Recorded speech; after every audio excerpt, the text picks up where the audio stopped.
High audience, GP অ্যাফেয়ার্সে আপনাদের স্বাগত জানাই। আমি সনাতন মণ্ডল। রবিবার ডিফেন্স মিনিস্টার রাজনাথ সিং তিনি একটা স্পিচ দিয়েছেন, যে স্পিচ দেওয়ার পর পাকিস্তান প্যানিক মোডে চলে এসছে। তিনি বলেছেন যে সিন্ধু প্রদেশ বর্তমানে ভারতের অংশ না হলেও এটি ভারতীয় সভ্যতার এক অবিচ্ছেদ্য অংশ এবং ভবিষ্যতে সিন্ধু প্রদেশ ভারতে যুক্ত হতে পারে। তিনি এও বলেছেন যে 1947 সালে দেশভাগের পর সিন্ধু প্রদেশ পাকিস্তানের অন্তর্ভুক্ত হয়, কিন্তু অনেক সিন্ধি সম্প্রদায়ের মানুষ এখনও তারা মনে করে যে তারা ভারতের অংশ। তারা নিজেদেরকে পাকিস্তানি বলে এখনও মেনে নিতে পারেনি। তিনি এও বলেছেন যে গোটা ভারত সিন্ধু নদীকে পবিত্র মনে করে। আজ সিন্ধু প্রদেশ ভারতের অংশ না হলেও কে বলতে পারে সিন্ধু প্রদেশ পরবর্তীতে ভারতের অংশ হবে না। তিনি বলেছেন যে সিন্ধু সভ্যতার দিক থেকে সিন্ধু সর্বদা ভারতের অংশ থাকবে এবং যতদূর ভূমির কথা সীমানা পরিবর্তন হতে পারে এবং কে জানে সিন্ধু প্রদেশ তো কাল ভারতের অংশও হতে পারে। তিনি বলেছেন যে সিন্ধুর অনেক মুসলমান বিশ্বাস করত যে সিন্ধুর জল মক্কার আব-ই জমজমের চেয়ে কম পবিত্র নয়। তিনি লালকৃষ্ণ আদবানির মতো নেতার নাম উল্লেখ করে বলেছেন যে আদবানি তার বইতে লিখেছেন যে সিন্ধি হিন্দুরা, বিশেষ করে তার প্রজন্মের মানুষেরা ভারত থেকে সিন্ধুর বিচ্ছিন্নতা মেনে নিতে পারেনি। তাহলে সিন্ধু প্রদেশ কি সত্যি ভারতের 29তম রাজ্য হতে যাচ্ছে? কিন্তু এটা কি সম্ভব? সব ডিটেলসে আলোচনা করা হবে। তার আগে যদি এরকম ইনফরমেটিভ ভিডিও আপনাদের ভালো লেগে থাকে তাহলে জিপি অ্যাফেয়ার্স সাবস্ক্রাইব করুন এবং বেল আইকনও প্রেস করুন। তবে ভিডিও ডিটেলসে শুরু করার আগে ডিফেন্স মিনিস্টার রাজনাথ সিংয়ের কয়েক সেকেন্ডের স্পিচটা আমি আপনাদের দেখাতে চাই, তারপর আমি আলোচনা করছি। आडवाणी जी ने अपनी एक पुस्तक में लिखा है कि सिंधी हिंदू और विशेषकर उनकी पीढ़ी के लोग अभी भी भारत से सिंध को अलग करने की बात को स्वीकार नहीं कर पाए हैं। न केवल सिंध में बल्कि पूरे भारत में हिंदू सिंधु नदी को पवित्र मानते थे। सिंध के कई मुसलमान भी मानते थे कि सिंधु का जल मक्का के आबे जमजम से कम पवित्र नहीं है। यह मैं उनका कोट बतला रहा हूं, यह आडवाणी जी का कोट। आज सिंध की भूमि, मेरे बहनों भाइयों, यह भारत का हिस्सा भले ही न हो, लेकिन सभ्यतागत रूप से सिंध हमेशा भारत का हिस्सा रहेगा। और जहां तक जमीन की बात है तो बॉर्डर्स तो बदल सकते हैं, क्या पता कल को सिंध भारत में फिर से वापस आ जाए। Defence minister Rajnath Singh former deputy prime minister Lalkrishna আদবানির কথা উল্লেখ করে বলেছেন যে সিন্ধি সম্প্রদায়ের মানুষরা তারা এখনও মন থেকে সিন্ধুকে পাকিস্তানের অংশ বলে মনে করে না। এটা না মনে করাই স্বাভাবিক, কারণ লালকৃষ্ণ আদবানি নিজেই সিন্ধু প্রদেশে জন্মগ্রহণ করেছিলেন 1927 সালে।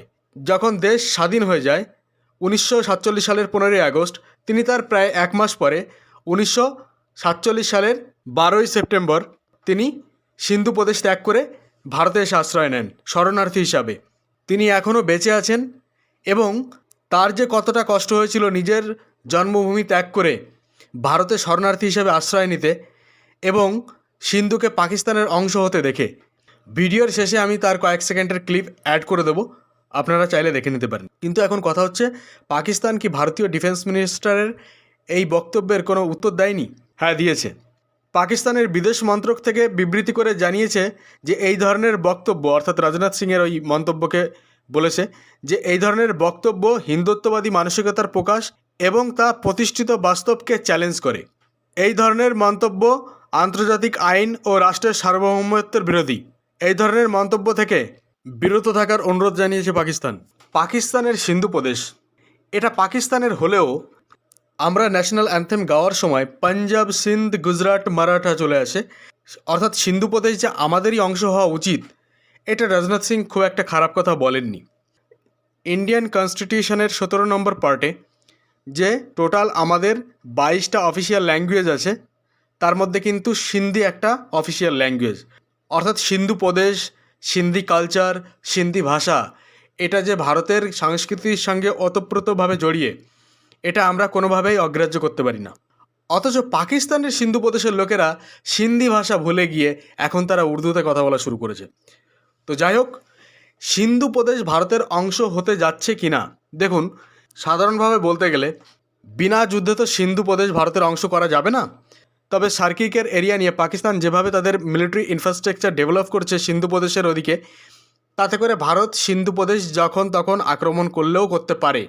ডিফেন্স মিনিস্টার এর আগেও উল্লেখ করে বলেছিলেন যে করাচির রাস্তা সার্কিক হয়ে যায়, অর্থাৎ মিলিটারি ইনভেশনের মাধ্যমে সিন্ধু প্রদেশ ভারতের অংশ করলে করা যেতেও পারে।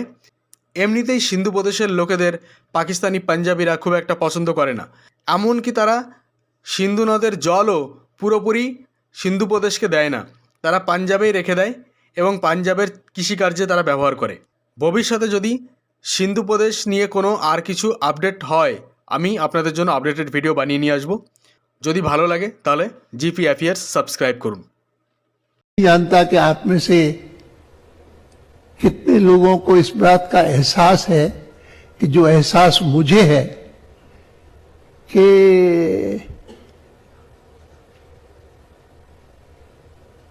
भारत का एक हिस्सा था जब भारत विभाजित नहीं हुआ था, स्वतंत्र नहीं था, अंग्रेज के शासन में था। एक हिस्सा ऐसा था कि जिसमें मेरा निवास हुआ, मेरा जन्म हुआ, और वो जब भारत स्वतंत्र हुआ तो हमारी स्वतंत्रता के साथ साथ वह हिस्सा जो है वो हमसे अलग हो गया। मैं जहां का निवासी हूं, जहां मेरा जन्म हुआ, वह क्षेत्र सिंध का आज भारत का हिस्सा नहीं है, आज हमारे साथ नहीं है। इस बात का दुख मुझे जितना होता है और मेरे साथियों को होता है जो उस क्षेत्र के निवासी रहे हैं। मेरा तो जन्म ही हुआ वहां पर, और इसीलिए मुझे लगा कि आज जब शेख हसीना जी यहां पर आई हैं तो मैं इस बात का उल्लेख करके अपने मन की व्यथा का भी अनुभव उनके सामने करूं।